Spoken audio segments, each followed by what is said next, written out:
은혜의 찬양을 주님께서 기쁘게 받으신 줄 믿습니다. 주님을 향한 갈망, 주님을 향한 사랑, 그 사랑에 힘입어 주 앞에 나온 모든 성도님들에게 약속하신 사랑과 은혜로 가득 채워주실 줄 믿습니다. 우리 옆 사람 향해서 이렇게 인사했으면 좋겠습니다. 참 잘 오셨습니다. 주님이 당신을 손꼽아 기다리셨습니다.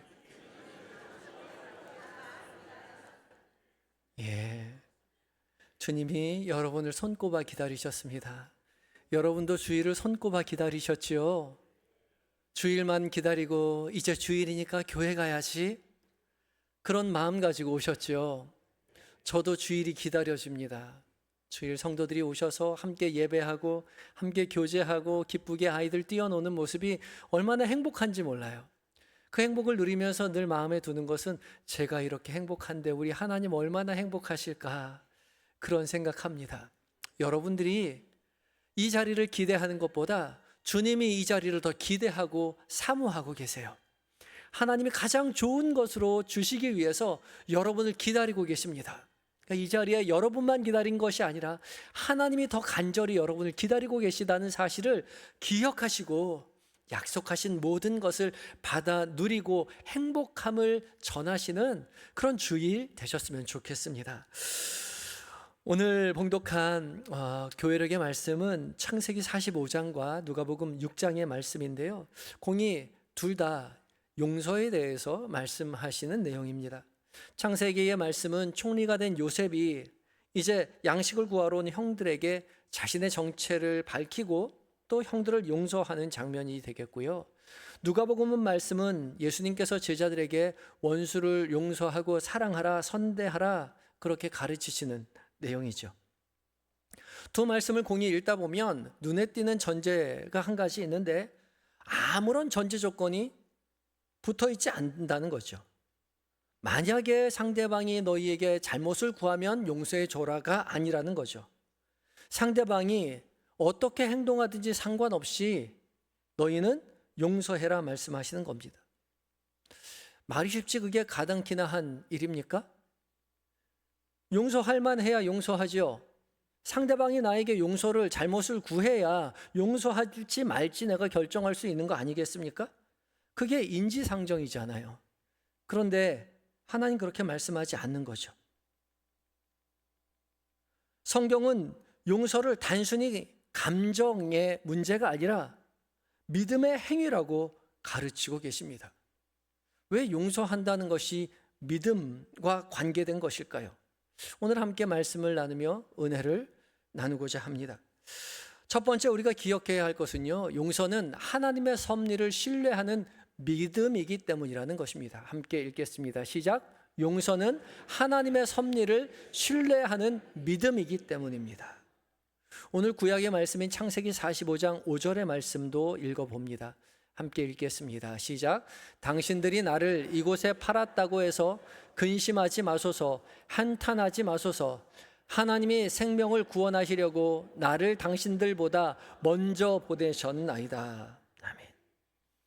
지금 이 장면은 요셉이 자기 형들에게 자신의 정체를 드러내고 있는 장면이죠. 애굽의 총리가 되어서 서 있는 자신이 사실은 옛날에 형들이 미디안 상인에게 팔아넘긴 그 동생 요셉이라고 밝히는 겁니다. 그러면서 말하죠. 나를 이곳에 팔았다고 해서 근심하지 말고 한탄하지 말라고요. 왜 그렇게 당부합니까? 근심하고 한탄할 만하기 때문에 그렇습니다. 자신들이 팔아넘긴 요셉이 총리로 서 있을 줄 꿈에도 생각 못했거든요. 형들은 어릴 적에 아버지의 사랑을 독차지하는 꿈쟁이 요셉이 그토록 미웠습니다. 시샘했던 거예요. 그래서 양을 치러 온 곳으로 찾아온 자기 동생 요셉을, 어린 동생임에도 불구하고 그를 구덩이에 던져 넣었다가 미디안 상인에게 팔아 넘기고 말았죠. 그리고서는 요셉이 죽었노라고 그 채색 옷을 벗기고 수염소에 피를 묻혀서 아버지에게 갖다 주었습니다. 거짓말을 한 것이죠. 정말 오래전 일이었습니다. 까마득하게 잊고 있었는데 지금 자신이 팔아넘긴 그 요셉이 애굽의 총리가 되어서 눈앞에 서 있는 겁니다. 근심하고 한탄할 수밖에 없겠죠. 아, 이제 우린 죽었구나. 동생이 우리를 복수하겠지? 당연히 후회가 막급할 것입니다. 그런데 요셉은 근심하지 말고 한탄하지 말라고 그렇게 독려하죠.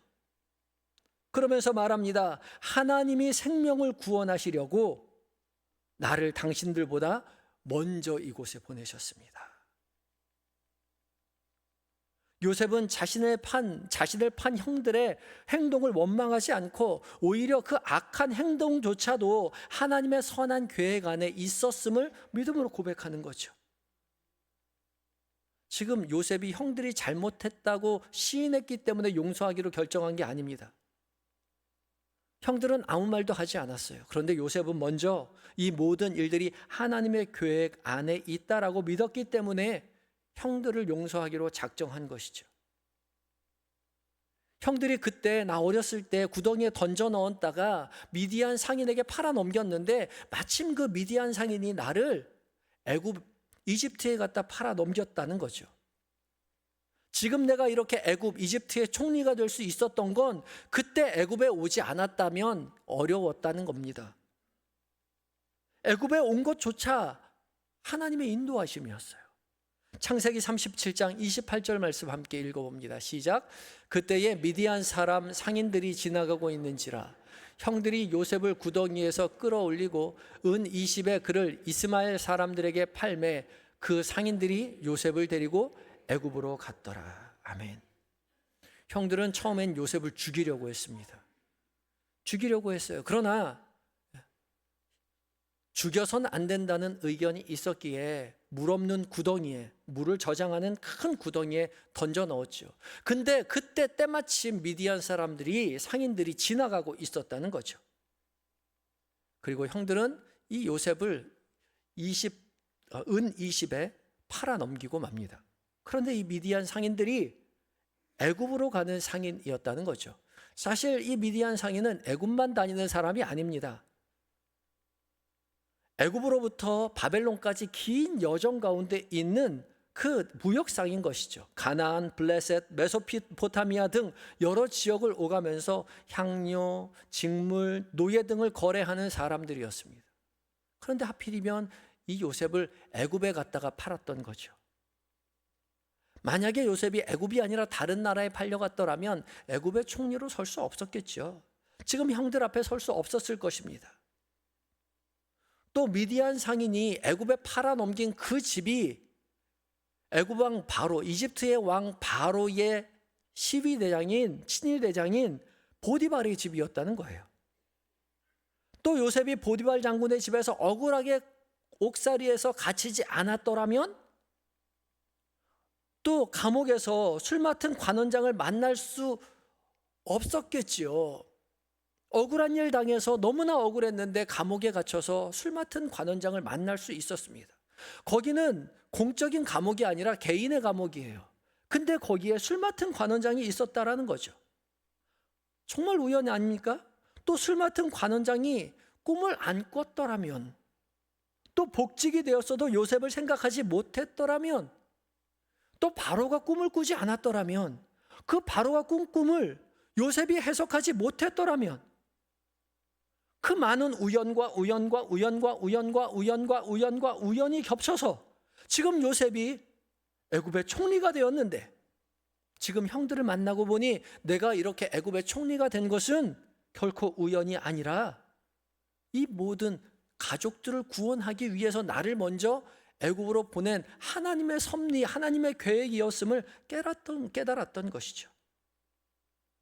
그래서 요셉은 그걸 깨닫고 형들을 용서하기로 작정했던 것입니다. 형들은 아직 요셉에게 용서를 구하지 않았습니다.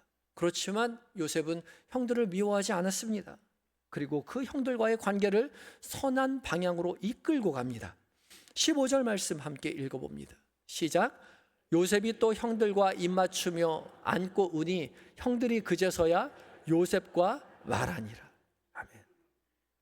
요셉은 형들이 너무 기뻐서 얼싸안고 입맞추고 울고 있는데 형들은 울지 않아요.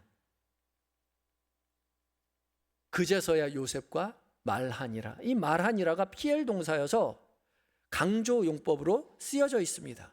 그제서야 말하기 시작했다는 거죠.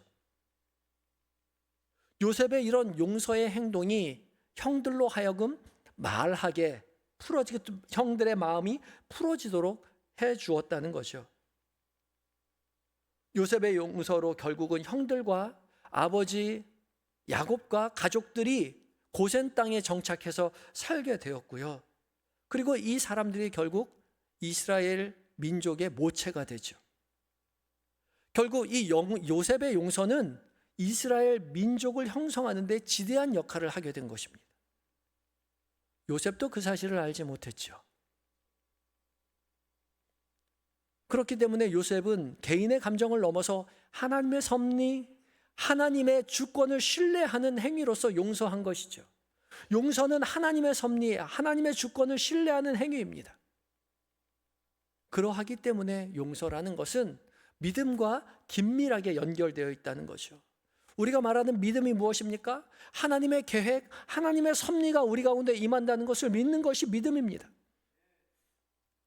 우리의 인생에 어떠한 길로 걸어가든지 하나님께서 우리의 인생을 가장 좋은 길로, 당신의 자녀를 가장 구원의 길로, 선한 길로 인도하신다는 것을 믿음으로 확신하는 거예요. 지금 우리 눈에는 그 길이 그렇게 좋아 보이지 않다 하더라도, 우리 마음에 들지 않는다 하더라도, 마음에 안 드는 게 어디예요? 너무나도 억울한 길, 하늘이 무너져 버린 것 같은 그런 길을 내가 걷고 있는다 하더라도, 내가 주님의 자녀이기에 주께서 나보다 나를 더 잘 아시기에 선한 길로 인도하실 줄 믿고, 그것이 하나님의 허락하신 길이라고 믿고 그 길 걸어가는 거죠. 그리고 하나님이 허락하신 이 시련, 이 믿음으로 견뎌낼 때 하나님은 분명히 내가 지금 상상하지도 못하는, 예상하지도 못하는 그 크고 놀라운 일을 준비하고 계시다는 사실을 믿음으로 믿는 것입니다. 그것이 믿음인 거죠. 저 사람이 어떻게 나한테 그럴 수가 있지? 정말 억울해요. 견디기 힘듭니다. 매일 눈물로 기도하죠. 당장은 너무나 힘겹고 너무나 견디기 힘이 들지만 그 모든 길이 하나님이 허락하신 일이라는 거죠. 저 사람이 왜 나한테 저러지? 이러지? 나 너무 억울한데? 이 억울한 일을 겪는 것 자체가 하나님이 허락하신 일이라는 것을 기억하고 묵묵히 견디어내라는 것입니다. 그리고 그 길을 묵묵히 걷다 보면 언젠가 드디어 알게 되는 거죠. 아, 그래서 하나님이 그 험한 길 나에게 걷게 하셨구나. 하나님이 이 날을 위해서 먼저 나를 준비시키셨구나.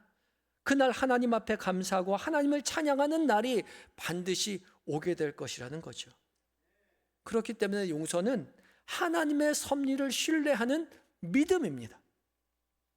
상대방이 나에게 용서를 구했기 때문에 용서하는 것이 아니라 이 모든 상황을 이미 아시고 허락하신 하나님이심을 우리가 믿음으로 신뢰하고 그 길 걸어가는 거죠.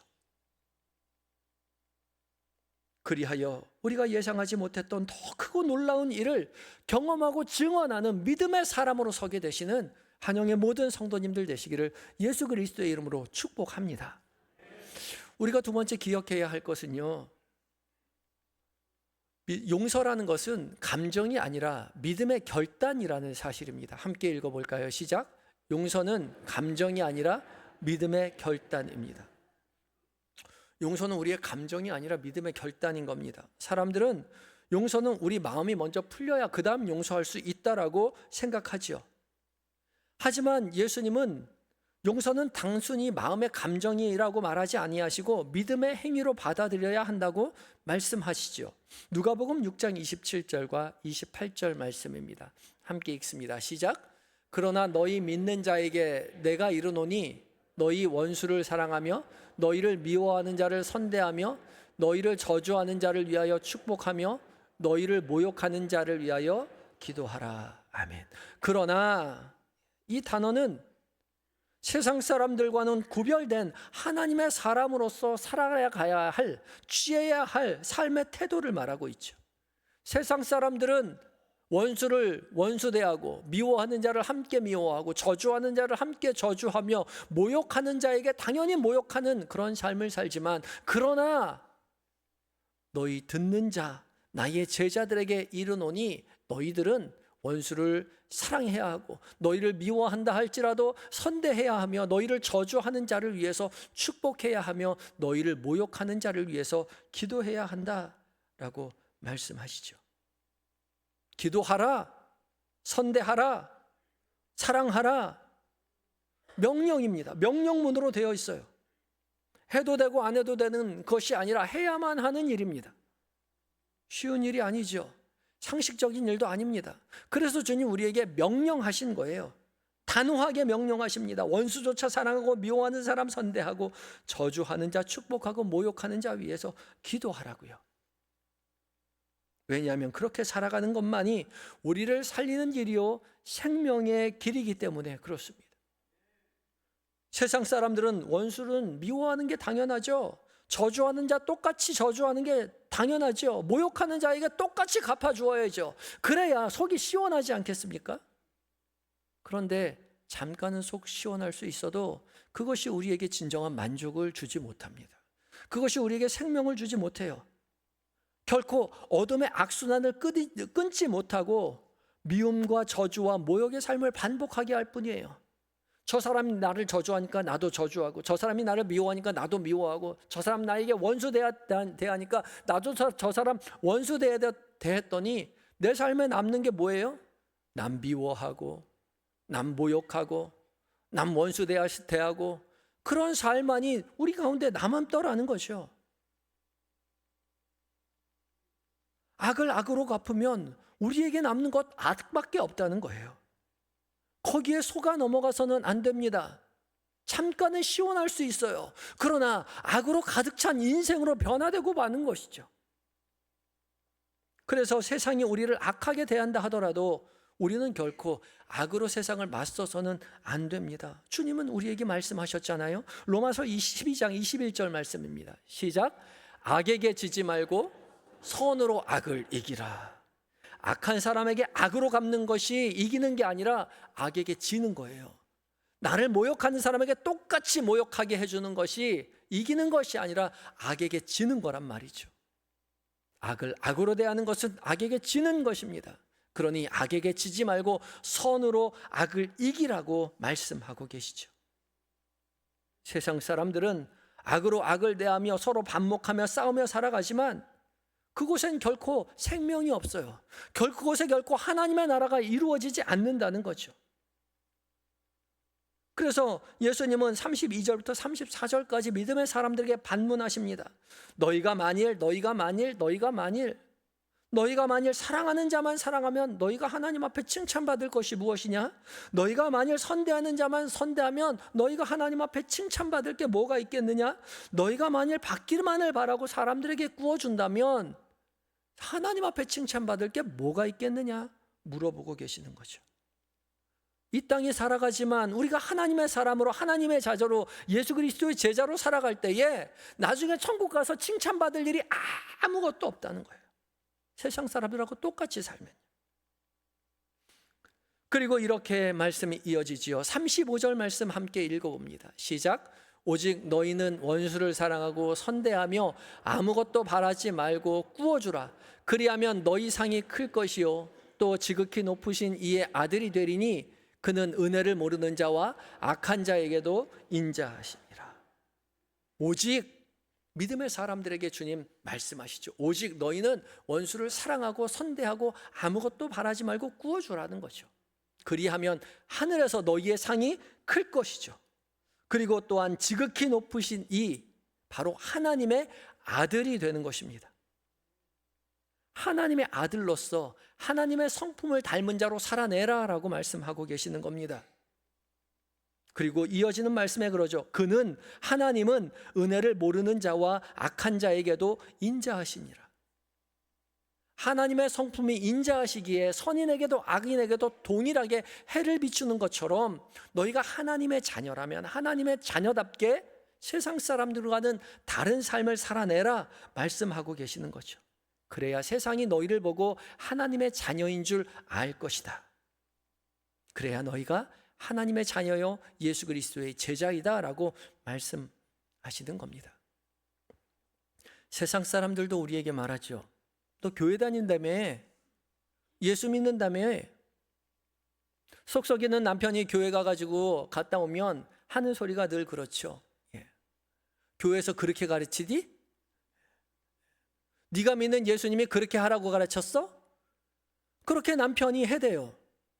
분명히 술주정뱅이 남편인데 어떻게 그 교회 한 번도 안 와봤는데, 교회 다니는 사람들이 사랑하고 용서해야 된다는 사실은 교회 다니는 사람들보다 더 잘 알아요. 세상 사람들도 압니다. 교회 다니는 사람, 예수 믿는 사람들은 달라야 한다는 사실을 알아요. 그런데 다르게 살지 않기에 예수 믿는 사람은 손가락질하는 거죠. 너희들도 별반 다른 것 없구만 뭘 그래? 뭐가 그렇게 잘났다고 너희가 하나님의 자녀라고 그렇게 뽐내고 다니냐? 그렇게 손가락질하는 거예요. 세상 사람들도 압니다. 하나님의 사람이라면 다르게 살아야 한다는 사실을요. 그리고 세상 누군가는 그렇게 고결하게 사랑하며 선대하며 살아가기를 바라고 있어요. 기대하고 있어요.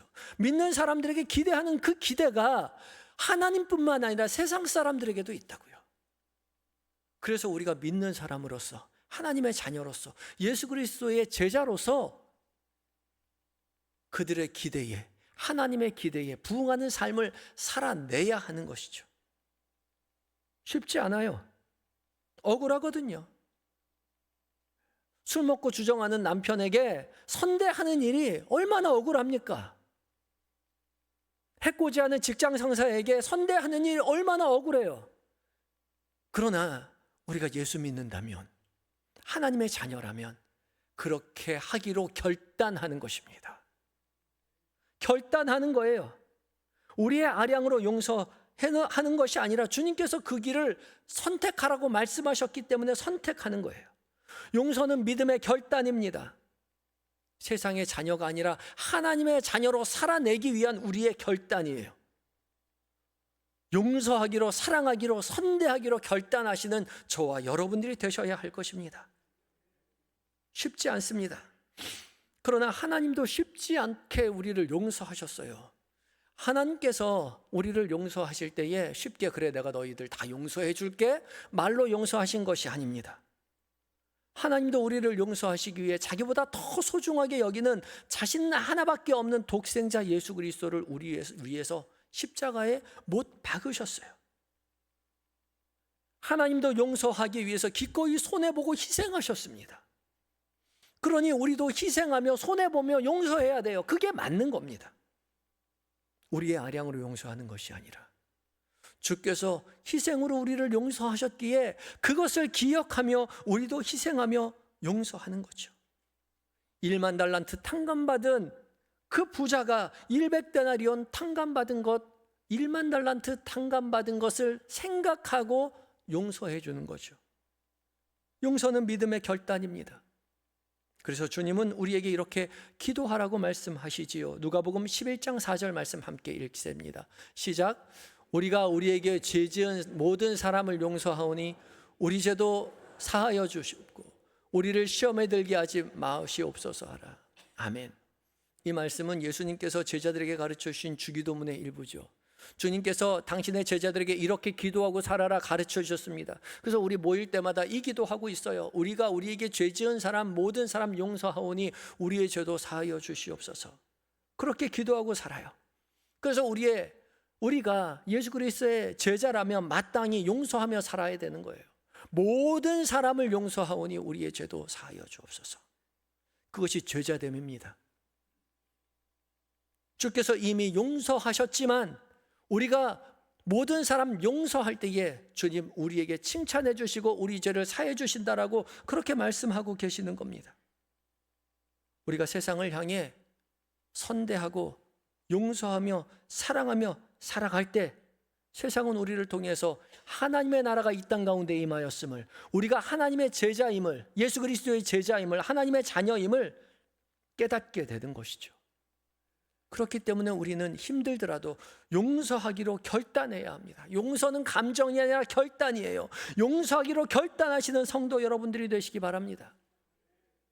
힘들고 어렵겠지만 주께서 우리의 모든 것을 이미 용서하셨다는 사실을 기억하시고, 속썩이는 남편, 직장 상사, 친구, 우리 곁에 있는 주변의 사람들을 용서하기로 결단하셔서 세상과 다른 삶을 살아서 우리의 삶의 자리에 하나님의 나라 생명이 일어남을 경험하고 증언하며 살아가시는 한영의 모든 성도님들 되시기를 예수 그리스도의 이름으로 축복합니다. 함께 기도하시겠습니다.